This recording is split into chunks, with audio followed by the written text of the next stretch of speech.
Buenas tardes, mi nombre es Lina Carrascal. Hoy vamos a hablar sobre el método Berlitz. El método Berlitz fue creado por Maximilian Berlitz en 1878. Es un método muy similar al enfoque natural, sin embargo tiene unas variaciones que vamos a mencionar más adelante.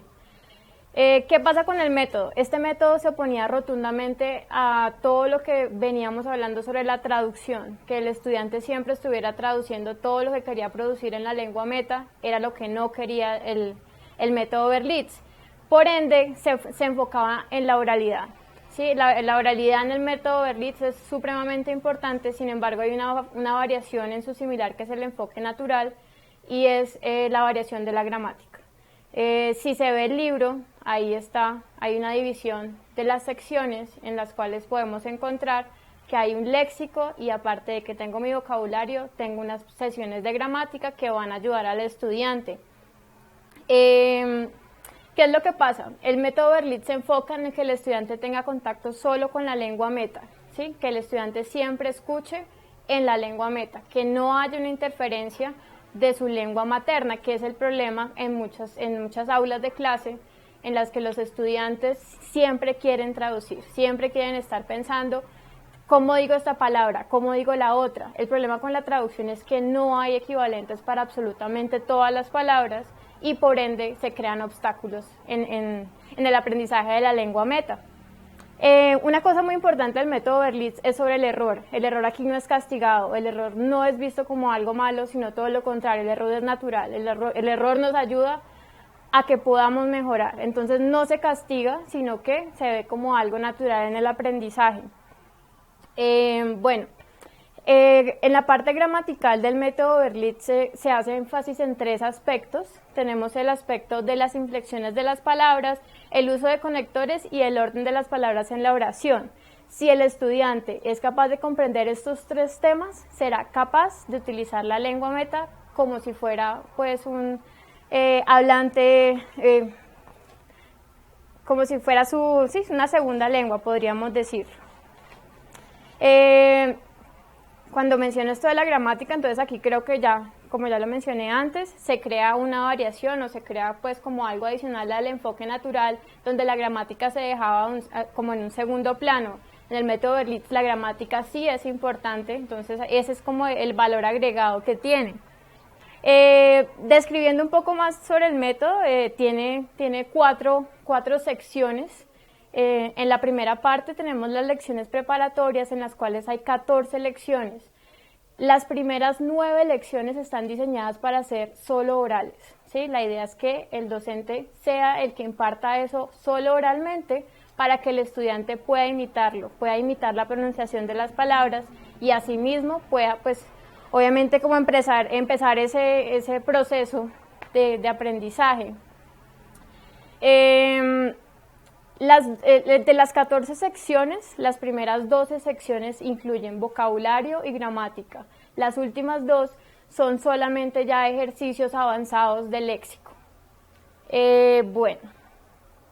Continuando con la descripción de las secciones del libro, nos encontramos con los trozos elementales. En los trozos elementales entonces vemos todo lo que es presente del indicativo, pasado definido, pasado indefinido y el futuro. Después de tener los trozos elementales pasamos a los intermedios en los cuales obviamente ya la parte gramatical avanza y vemos lo que es presente, futuro y pasado intermedio, el imperfecto, el subjuntivo presente, el subjuntivo pretérito imperfecto, el pasado definido e imperfecto.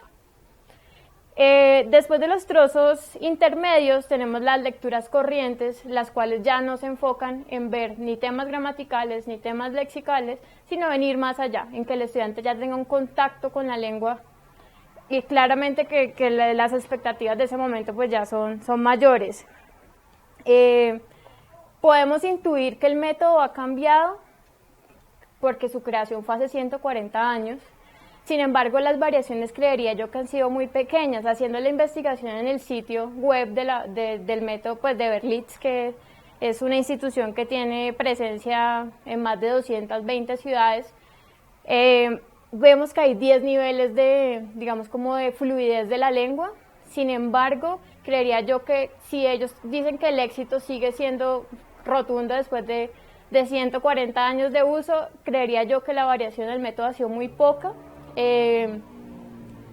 También pues considero, esta es la parte como de conclusiones después de haber hecho la investigación sobre el método, sobre los beneficios, sobre los contras también, me parece que es un método que sí puede funcionar. Creo que si se hace una combinación entre todos los elementos como de producción y también de comprensión, hablando de las destrezas, para los estudiantes va a ser más fácil como obviar todos esos obstáculos que nos crea la traducción, de querer saber qué significa cada una de las palabras.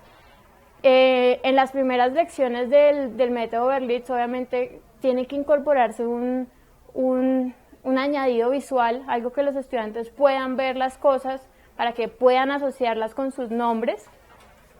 Sin embargo, reitero, considero que es un método que sí puede funcionar. Me parece que uno de los mayores obstáculos en el aula es todo el tema de la traducción. A nivel personal, yo aprendí inglés, no diría que con el método Berlitz, porque obviamente no lo conocía, pero sí fue algo muy natural. ¿Qué es lo que pasa? Mi enfoque fue muy natural, por ende no tenía las, digamos como todas las bases gramaticales, las cuales aprendí en la universidad, y para mí pues fue un choque tener que entender que habían como unas reglas gramaticales por las cuales el inglés funcionaba, porque para mí era pues natural.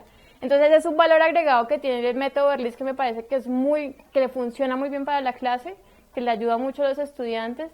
Obviamente faltarían elementos como todo, no hay ningún enfoque y no hay ningún método que sea perfecto, pero me parece que si ha funcionado es por algo. Muchísimas gracias.